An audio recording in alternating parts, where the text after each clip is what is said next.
There's some news out of the sector to catch up on this month. We saw the inaugural Australian Workplace Giving Awards. PwC, the Commonwealth Bank, JB Hi-Fi and Amalgamated Holdings all honoured for their achievements in promoting payroll donations to charity. Community organisations Red Kite and Save the Children were also recognised. But perhaps some of the biggest news in the area of social has been in the area of social finance. Peter Shergold can bring us up to date on that one. Because Peter, thanks for obviously being with us on Social Business again. The first fund managers for the social enterprise development and investment funds have actually been announced this month. It is very exciting. So this is a Commonwealth program.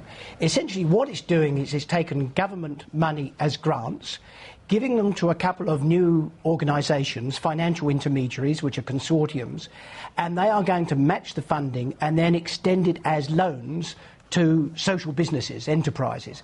So they've given $10 million to the Social Enterprise Finance Association, $6 million to Foresters Community Finance. They will at least match that government funding and then be able to extend funding to community organisations that need capital to build themselves up to deliver social mission.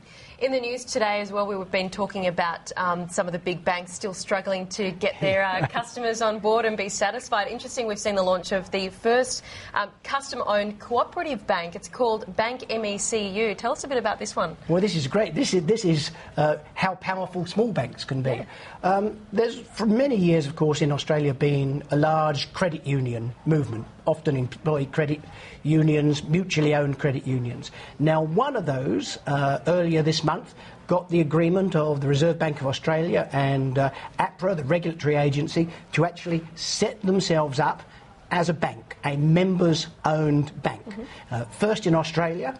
It's got about 135,000 members. I think the loan book is about $2 billion, predominantly in mortgages. About 25 banks scattered around, and last year they made a profit of about $27 million. And of course, being a members-owned cooperative-style bank, that goes back into the members. They're first off the line. I'm told that there's the Queensland Teachers credit union is going to come online next month, so that'll be our second community-owned bank.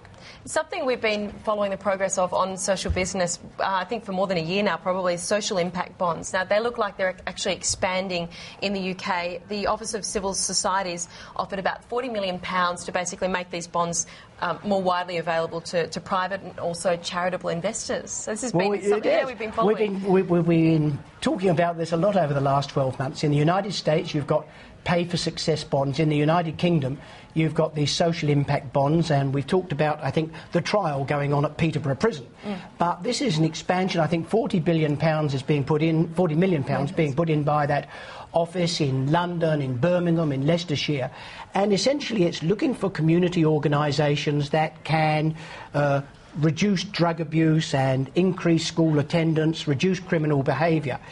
If they are able to succeed, then the local government authorities will be able to pay them for doing so, and therefore they're able to use that source of income as a means to issue a bond so that socially responsible investors can actually invest in their community purpose. And you can get private capital going into these social businesses, that's the whole, which is the idea of it. You've always had philanthropy, but now those people who may have been philanthropists can actually become genuine investors and get a return, both a financial and a social return. Now, that probably brings us to the most important news that we wanted to cover this month, and that is actually all now being trialled in New South Wales. As part of the budget last week in New South Wales, they announced a pilot tender for social benefit bonds. This is a first for Australia, then? This is the first for Australia. I mean, it's put, I'd have to say, the New South Wales government really at the cutting edge of what's going on globally.